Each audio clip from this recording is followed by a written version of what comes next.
Para hadirin muslimin muslimat, mukminin mukminat, pemirsa Damai Indonesiaku, TV One di mana saja berada yang dimuliakan Allah Subhanahu wa taala.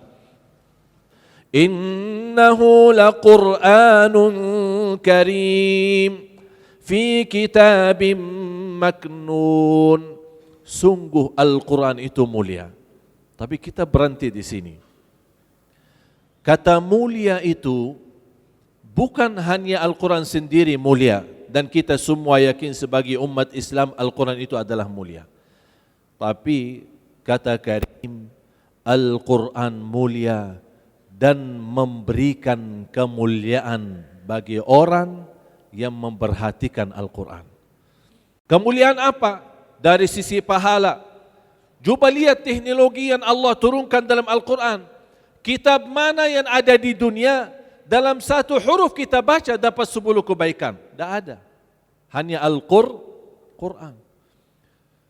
Malah coba lihat kitab mana yang kita bisa hafal selainkan Al-Quran. Jamaah sekalian, Bapak Ibu, pemirsa TV One di mana saja berada, bukan hanya orang mampu hafal, orang buta yang tak pernah bisa baca Al-Quran, dia mampu menghafal Al-Quran. Dia tidak bisa baca, tapi mampu hafal.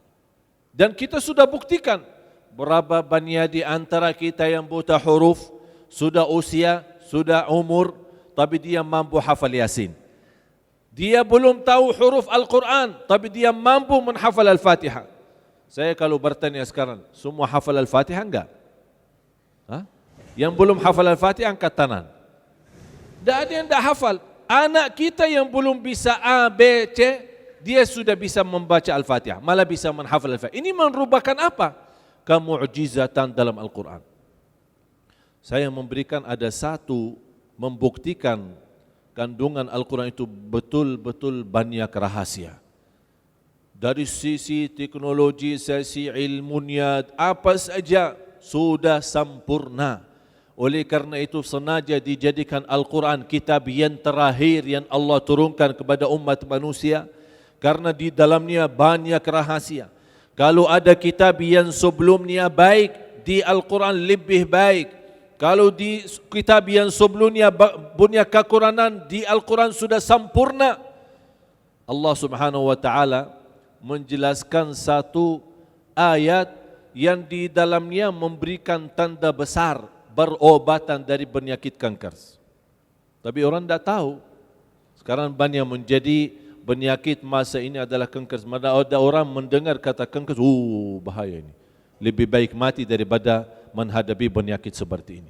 Allah Subhanahu wa taala berfirman, Ya ayyuhalladzina amanu liyasta'dhinkumul ladzina malakat aymanukum walladzina lam yablughul huluma minkum 3 marrat min qabli salatil fajri wa hina tad'una thiyabakum minadh dhahirah wa min ba'di salatil isya' 3 awratin lakum ليس عليكم ولا عليهم جناح بعدهن طوافون عليكم بعضكم من بعض كذلك يبين الله لكم آياته والله عليم حكيم. Subhanallah. 3 auratin lakum, Allah berikan 3 waktu yang tepat untuk beristirahat. Min qabli salatil fajr, sebelum salat subuh.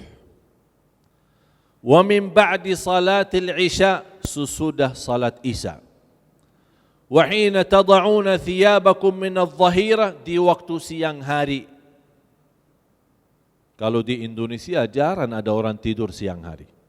Oleh karena itu sering kita sakit. Sakit pusing, sakit kepala, bermacam-macam penyakit. Karena kita tinggalkan sistem Al-Quran dan aturan Al-Quran, akibatnya apa? Berantakan kehidupan kita. Kalau kita ingin kehidupan kita menjadi lebih aman dan nyaman, kembali kepada Al-Quran. Apa rahasia dalam ayat ini? Terbukti secara medis. Ada seorang dokter bertemu, ada sebuah saraf di belakang telinga yang kiri. Ini sudah dia mengaktifkan waktunya itu sesuai waktu salat. Ini jamaah sekalian, tubuh badan kita semua terdiri dari saraf dan urat kan? Semua terpenuh dengan urat dan saraf. Ini ada saraf-saraf yang aktif 24 jam, ada yang tidak, ada yang punya waktu tertentu. Kapan mati, kapan aktif. Kapan dia bisa aktif atau mati, dia tergantung salat. Dia kembali jamnya jam salat, bukan jam hari kita, jam salat. Jadi misal jam subuh, dia aktif. Orang yang ketiduran salat subuh, dia tidak aktif.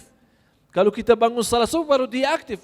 Oleh karena itu, salah satu penyakit orang-orang yang ketiduran salat subuh adalah sakit kanker dan juga bisa menjadi sakit jantung. Ini akibatnya apa? Karena saraf itu selalu tidak aktif pas waktu salat subuh. Subhanallah. Banyak rahasia jamaah sekalian. Al-Quran itu tidak ada habisnya. Hari ini, besok, lusa, sampai hari kiamat. Malah saya kenal ada beberapa ulama non-muslim sampai hafal Al-Quran. Karena dia memiliki keyakinan ada banyak ilmu yang bisa menjadi bermanfaat, berguna bagi seluruh umat manusia. Oleh karena itu Al-Quran diturunkan bukan sebenarnya untuk umat Islam, tapi Al-Quran diturunkan untuk seluruh manusia. Barang siapa yang ingin menuju kepada kebahagiaan dan kebaikan dunia dan akhirat, kembali kepada Al-Quran. Sebagaimana ada di dalam Al-Quran, ya ayyuhalladzina amanu, ada juga di dalam Al-Quran, ya ayyuhan nas. Turunnya Al-Quran mulai dari suratul Fatihah sampai suratul Nas dengan sistem yang teratur sampai terhitung jumlah-jumlah ayat Al-Quran, jumlah-jumlah surat Al-Quran, malah ayat dengan ayat yang selanjutnya ada hubungan, surah dengan surah yang selanjutnya pun ada kaitan dari sisi makna, tapi karena kita yang sayang sekali dipanggil sebagai umat Islam tapi belum menjadi ummatul Quran. Mereka adalah sebaik-baik teman yang membawa kita bisa bahagia dunia dan akhirat.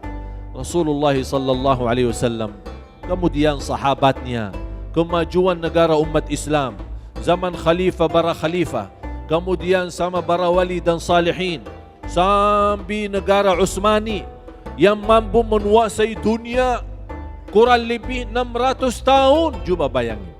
600 tahun. Dari apa? Karena mereka memegang teguh dengan Al-Quran.